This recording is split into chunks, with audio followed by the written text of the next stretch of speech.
Hi hello welcome back to our YouTube channel. ಹೇಗಿದ್ದೀರಾ ಎಲ್ರು? ಚೆನ್ನಾಗಿದ್ದೀರಾ? ಖಾರ ಬಾತ್ ಅಂದ್ರೆ ರೈಸ್ ಅಂತ ತಿಳ್ಕೊಂಡಿರೋ ನಮ್ಮಂತಹ ಎರಡು ಕುಗ್ಗುಗಳು ಎಲ್ಲೂ ಇರಲ್ಲ ಅಂತ ನಾನು ಹೇಳಕ್ ಇಷ್ಟಪಡ್ತೀನಿ. ಖಾರ ಬಾತ್ ಅಂದ್ರೆ ಉಪ್ಪಿಟ್ಟು. ಇವಾಗ ಮತ್ತೆ ಯಾವ ಹಬ್ಬ ಬಂತುಪ್ಪ? ಕೃಷ್ಣ ಜನ್ಮಾಷ್ಟಮಿ ಅಲ್ವಾ?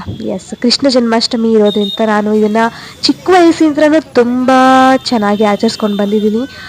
ಪ್ರತಿ ವರ್ಷವೂ ನಾನು ಈ ಒಂದು ಜನ್ಮಾಷ್ಟಮಿನ ಆಚರಿಸ್ತೀನಿ. ಸೊ ಅದಕ್ಕೆ ಈ ವರ್ಷವೂ ಕೂಡ ಮದುವೆ ಆದಮೇಲೆ ಮೊದಲನೇ ಸಾರಿ ಕೃಷ್ಣ ಜನ್ಮಾಷ್ಟಮಿನ ನಾನು ಆಚರಣೆ ಮಾಡೋಣ ಅಂತ ಅಂದ್ಕೊತಿದ್ದು. ಎಸ್, ತವ್ರ ಮನೆಯಿಂದ ಈ ತರಹದ್ದೊಂದು ಕೃಷ್ಣನ ಕೊಡಬೇಕು, ಅಂದರೆ ಬಾಲಕೃಷ್ಣನ ಕೊಡಬೇಕು. ಬಟ್ ನನಗೆ ಪೂಜೆ ಮಾಡೋದಕ್ಕೆ ಇವಾಗ ಸದ್ಯಕ್ಕೆ ಇಲ್ದಿರ ನಾನು ಪರ್ಚೇಸ್ ಮಾಡ್ಕೊಂಡಿದ್ದೆ. Hello, good morning to all.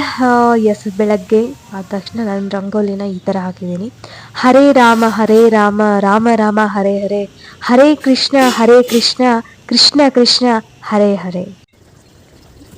ಬೆಳಗ್ಗೆ ಸ್ವಲ್ಪ ಬೇಗ ಎದ್ದು ಅಂದರೆ ಇವಾಗ ನೈಟು ಮಾಡಿ ನಾನು ಅಂದರೆ ಡೆಕೋರೇಟ್ ಏನು ಮಾಡಬೇಕಿತ್ತು ಅದನ್ನು ಮಾಡಿ ಮಲ್ಗೋಣ ಅನ್ನೋ ಒಂದು ಪ್ಲ್ಯಾನಲ್ಲಿತ್ತು. ಬಟ್ ನನಗೆ ಯಾವ ಥರ ಇತ್ತು ಅಂದರೆ ಸಡನ್ನಾಗಿ ಇವಾಗ ಬೆಳಗ್ಗೆ ಎದ್ವಾ, ಅದು ಡೆಕೋರೇಷನ್ ಹೆಂಗಿರಬೇಕು ಸಡನ್ನಾಗಿ ಬಂತು ಅಂದರೆ ಆ ಥರನೇ ಮಾಡ್ಕೊಂಡು ಹೋಗಬೇಕು ಅನ್ನೋ ಥರ ಆಯಿತಾ. ಬಟ್ ನೈಟ್ ನನಗೆ ಎಲ್ಲ ಐಟಮ್ಸು ತೊಗೊಂಡು ಪರ್ಚೇಸ್ ಮಾಡಿಕೊಂಡು ತೊಗೊಂಡು ಬಂದಮೇಲೆ ನಂಗೆ ಆ ಥರ ಮಾಡಬೇಕು ಅಂತ ಅನಿಸ್ಲಿಲ್ಲ. ಸೊ ಬೆಳಗ್ಗೆ ಎದ್ದ ತಕ್ಷಣವೇ ಯಾವ ಥರ ಮಾಡ್ಬೋದು ಅಂತ ನೋಡಿಕೊಂಡೆ. ಅದೊಂದು ಪೀಠ ತೊಗೊಂಡು ಬಂದಿದ್ದೆ ನಾನು ಚಿಕ್ಕದು, ತೋರಿಸ್ತೀನಿ ನಿಮಗೆ. ಅದ್ರ ಮೇಲ್ಗಡೆ ಕೃಷ್ಣನಿಟ್ಟು ಆಮೇಲೆ ಕಿರೀಟನೂ ತೊಗೊಂಡು ಬಂದಿದ್ದೆ. ಸೊ ನವಿಲ್ಗೆರೆ ಮನೇಲಿತ್ತು ಯೂಶ್ವಲಿ. ಸೊ ಹಾಗಾಗಿ ಎಲ್ಲನೂ ಆಲ್ಮೋಸ್ಟ್ ಅದನ್ನ ನೀಟಾಗಿ ಕಟ್ ಮಾಡಿಕೊಂಡು ಮಾಡೋಣ ಅನ್ನೋ ಪ್ಲ್ಯಾನ್ ಬಂತು. ಹಾಗೆ ಬಟ್ಟೆ ನೋಡಿದ್ವು ನಾವು. ಬಟ್ಟೆ ಬಂದುಬಿಟ್ಟು ಪರ್ಚೇಸ್ ಮಾಡುವಾಗ ಏನಾಯಿತು ಅಂದರೆ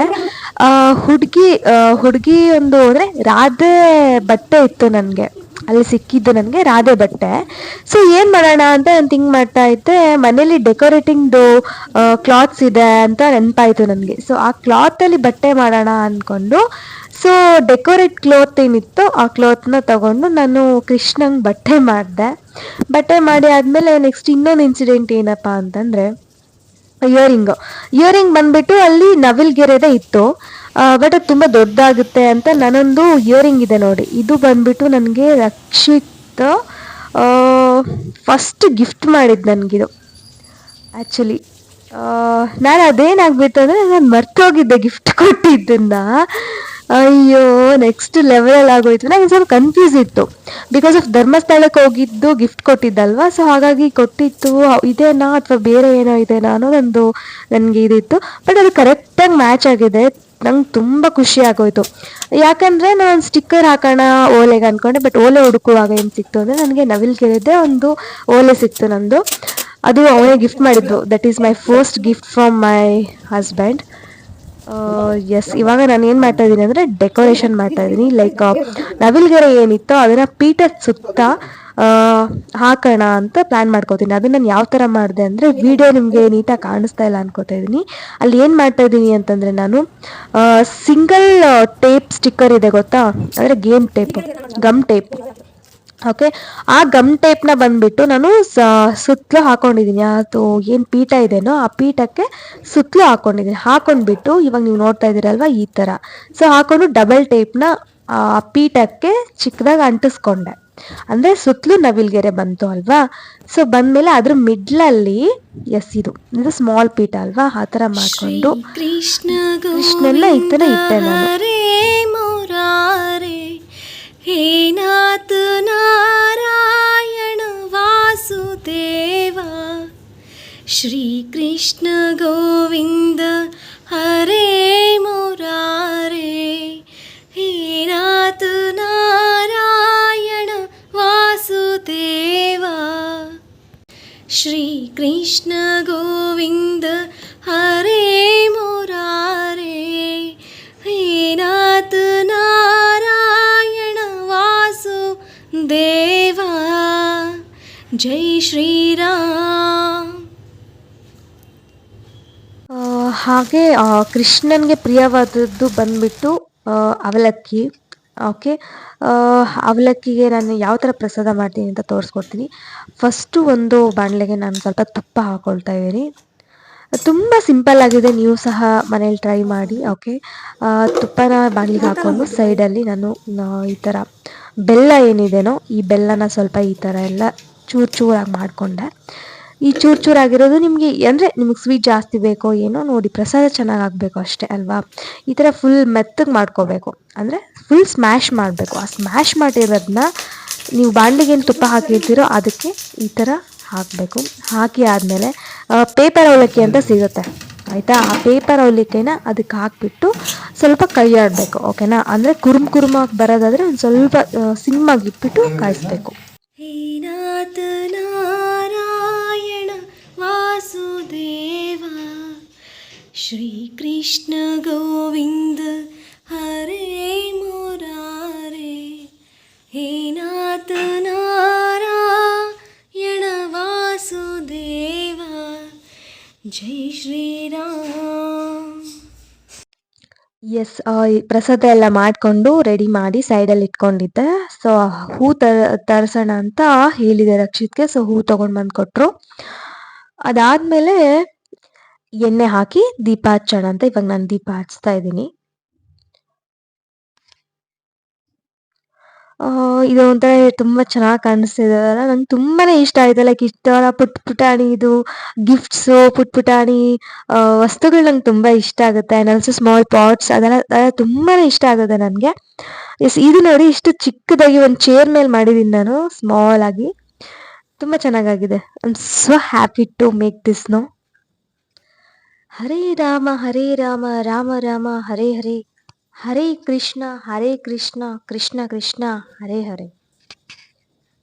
ಅಚ್ಯುತಂ ಕೇಶವಂ ಕೃಷ್ಣ ದಾಮೋದರಂ, ಅಚ್ಯುತಂ ಕೇಶವಂ ಕೃಷ್ಣ ದಾಮೋದರಂ, ರಾಮನಾರಾಯಣಂ ಜಾನಕಿ ವಲ್ಲಭಂ, रामनारायणं जानकी वल्लभं.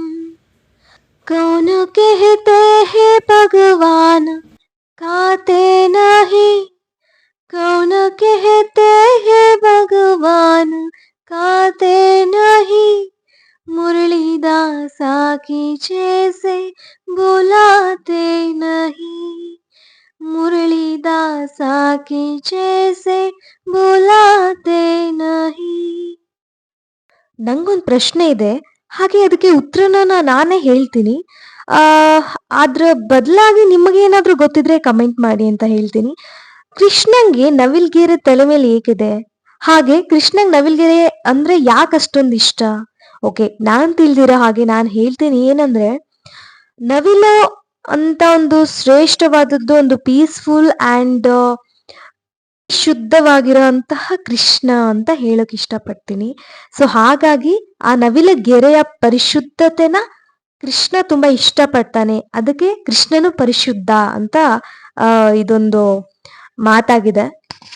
ಇನ್ನೂ ಒಂತರಹದ್ದು ಹೇಳ್ತಾರೆ, ರಾಧೆ ಅವಳ ನೆನಪಿಗಾಗಿ ಆ ನವಿಲುಗೆರೆನ ಕಟ್ಟಿರ್ತಾಳೆ, ಹಾಗಾಗಿ ಅವನು ಅವಳ ತಲೆ ಮೇಲೇನೆ ಯಾವಾಗ್ಲೂ ನೆನಪಿಗೋಸ್ಕರ ಧರಿಸಿರ್ತಾನೆ ಅನ್ನೋದು ಮಾತಾಗಿದೆ.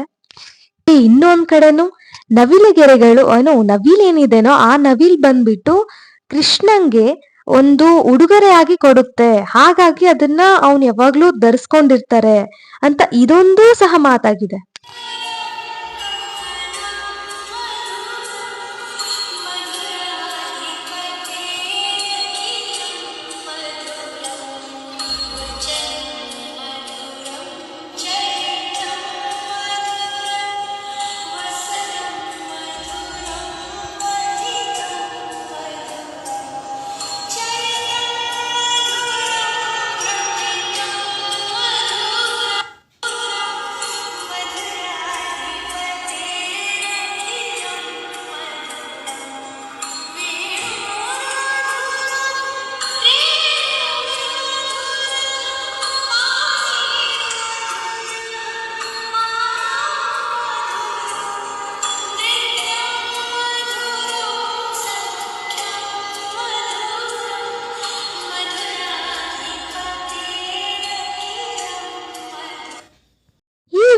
ನಿಮಗೆ ಇಷ್ಟ ಆಗಿದ್ರೆ ನನ್ನ ಒಂದು ಈ ಯೂಟ್ಯೂಬ್ ಚಾನಲ್ಗೆ ಸಬ್ಸ್ಕ್ರೈಬ್ ಮಾಡಿ, ಬೆಲ್ ಐಕಾನ್ ಕ್ಲಿಕ್ ಮಾಡಿ, ಹಾಗೆ ಕಮೆಂಟ್ಸ್ ಮಾಡಿ, ಶೇರ್ ಮಾಡಿ, ನನ್ನ ಒಂದು ಈ ಚಾನೆಲ್ನ ಸಪೋರ್ಟ್ ಮಾಡಿ ಅಂತ ಹೇಳ್ತಾ ಮತ್ತೊಂದು ವಿಡಿಯೋ ಜೊತೆ ನಿಮ್ಮೊಂದಿಗೆ ಸಿಗ್ತೀನಿ.